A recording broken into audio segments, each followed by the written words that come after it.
Miss Bangladesh খ্যাত শাম্মী ইসলাম নীলা, যাকে প্রথম দেখায় জাপানি কিংবা চাইনিজ বলে ভুল করে বসতে পারেন অনেকে, কারণ তার গায়ের রং ও মুখের গঠনই এমন। অনেকে বলেন বাঙালি হলেও নীলা দেখতে অবিকল জাপানি কিংবা চাইনিজদের মতো। সম্প্রতি সেলিব্রিটি ক্রিকেট লিগে অংশ নিতে হাজির হয়েছিলেন এই সুন্দরী, সেখানেও এমন প্রশ্নের মুখোমুখি হন তিনি। উত্তরে নীলা জানান, দেখতে চাইনিজ বা জাপানি মনে হলেও তিনি একেবারে খাঁটি বাঙালি। মূলত পুরো নাম শাম্মী ইসলাম নীলা হলেও সবার কাছে নীলা নামে তিনি বেশি পরিচিত।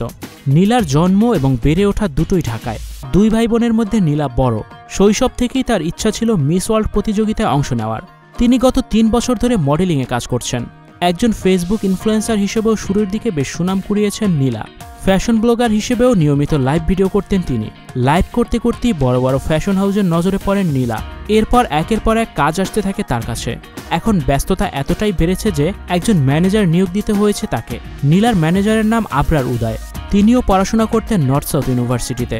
নীলাকে না জানিয়ে মিস ওয়ার্ল্ড বাংলাদেশ 2023-এ তার নাম নিবন্ধন করেছিলেন আবরার। মূত্রনালী সংক্রমণ নিয়ে নীলা তখন হাসপাতালে ভর্তি ছিলেন। তবে অসুস্থতার মাঝেও সুযোগ হাতছাড়া করতে চাননি তিনি। হাত থেকে ক্যানুলা খুলে সোজা হাজির হয়েছিলেন প্রতিযোগিতা স্থলে। এর পরের ঘটনা সবারই জানা।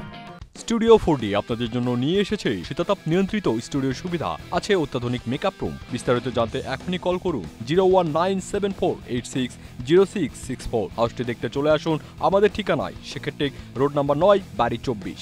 চলতি বছরের শুরুতে মিস ওয়ার্ল্ড বাংলাদেশ প্রতিযোগিতায় মুকুট উঠে শাম্মী ইসলাম নীলার মাথায়। এরপর ভারতে অনুষ্ঠিত ৭১তম মিস ওয়ার্ল্ডের মঞ্চে আরও ১১৭টি দেশের সঙ্গে বাংলাদেশের হয়ে প্রতিনিধিত্ব করেন তিনি। টিকটকার হিসেবে পরিচিত নীলার মাথায় মুকুট ওঠায় অনেকেই সমালোচনা করেছিলেন। কেউ কেউ প্রশ্ন তুলেন, এখন থেকে কি টিকটকাররাই দেশকে প্রতিনিধিত্ব করবে? তবে এসব সমালোচনায় কান না দিয়ে সামনে এগিয়ে যাচ্ছেন নীলা। বর্তমানে ফ্যাশন ও বিউটি নিয়ে কয়েকটি বাংলাদেশি ব্র্যান্ডের সঙ্গে ইনফ্লুয়েন্সার হিসেবে নিয়মিত কাজ করছেন তিনি। সামাজিক মাধ্যমেও তার পরিচিতি ব্যাপক। ফেসবুক, ইনস্টাগ্রাম এবং টিকটক 3 মাধ্যমে বেশ জনপ্রিয় নীলা। বিশেষ করে টিকটকে তার কিছু ভিডিও ভাইরাল হয়েছে। মডেলিং ও অভিনয়ের পাশাপাশি দেশের জন্য কাজ করতে চান নীলা। এরই মধ্যে ড্রিমস বাংলাদেশ নামে একটি সংস্থায় কাজ শুরু করেছেন তিনি। এছাড়া প্রাণীদের অধিকার রক্ষার্থেও তিনি কাজ করছেন। 23 বছর বয়সী নীলা বাস্তব জীবনে বিবাহিত। চলতি বছরের 10 জানুয়ারি 26 বছর বয়সী মোহাম্মদ আল আদিত্য নুরুল্লাহকে বিয়ে করেন তিনি, যার ডাকনাম অর্কিড। অর্কিড পেশায় একজন ব্যবসায়ী এবং যুক্তরাজ্য প্রবাসী। 7 বছর আগে নীলার সঙ্গে তার পরিচয়, এরপর বন্ধুত্ব, আর গত বছর সেই বন্ধুত্ব পরিণত হয় প্রেমের সম্পর্কে। তো বন্ধুরা, এই ছিল আমাদের আজকের ভিডিও। আমাদের ভিডিওটি ভালো লাগলে অবশ্যই লাইক, কমেন্ট, শেয়ার করে সাথেই থাকবেন। ভিডিওটি শেষ পর্যন্ত দেখার জন্য সবাইকে অসংখ্য ধন্যবাদ।